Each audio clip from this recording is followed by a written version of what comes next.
little history. The system of police training in this state, I don't think anyone ever sat back and said, this is how we're going to do it in Ohio. It has evolved, as have many things in the state of Ohio. But I want to take a moment to give a little background about how it works today. And this is a condensation of what the basic facts are.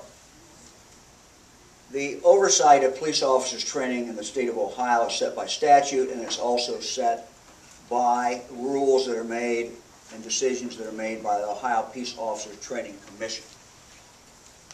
The Training Commission is appointed, those members are appointed, the statute says what category they should be in, and it's designed to ensure representation from different law enforcement perspectives across the state. The commission is actually appointed by the governor of the state of Ohio, and that the custom is that's usually with a recommendation by the Attorney General, whoever the Attorney General is. Under the Ohio Peace Officers Training Commission is the Ohio Peace Officers Training Academy. And I would emphasize that this is primarily advanced training, continuing training, not basic training that is done at the Ohio Peace Officers Training Academy. There are two locations for the Ohio Police Officers Training Academy. One is in Richfield and one is in London.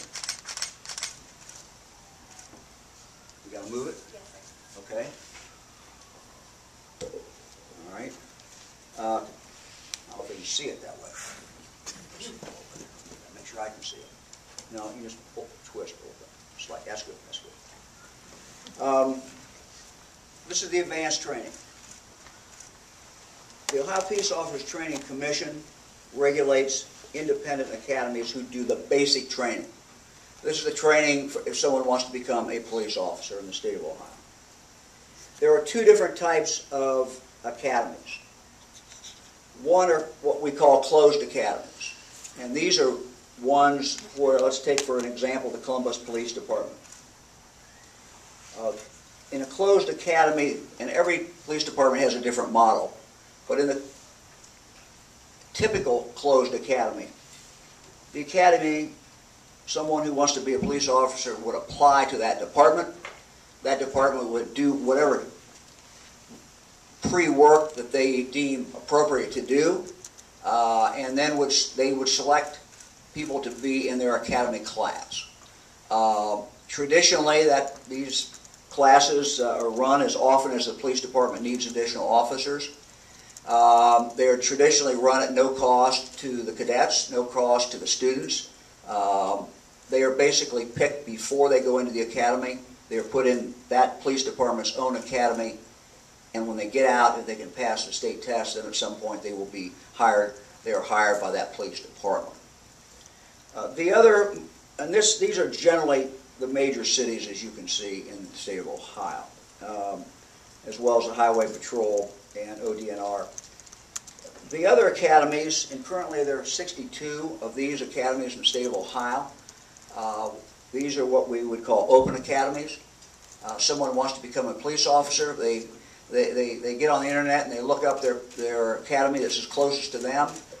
They go to that academy. They pay the tuition, and they go through the courses that are required. They then, of course, as everyone else has to do, they take a test at the end. So two different types of academies that we have. The working group decided that a logical way to approach the issues concerning police training in the state of Ohio was to divide it into three different time frames.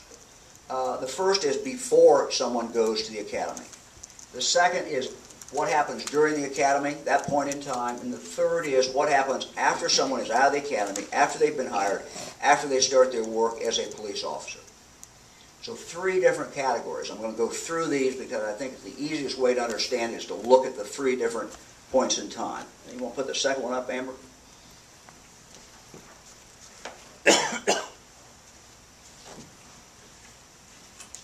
We're going to start with qualifications to be a police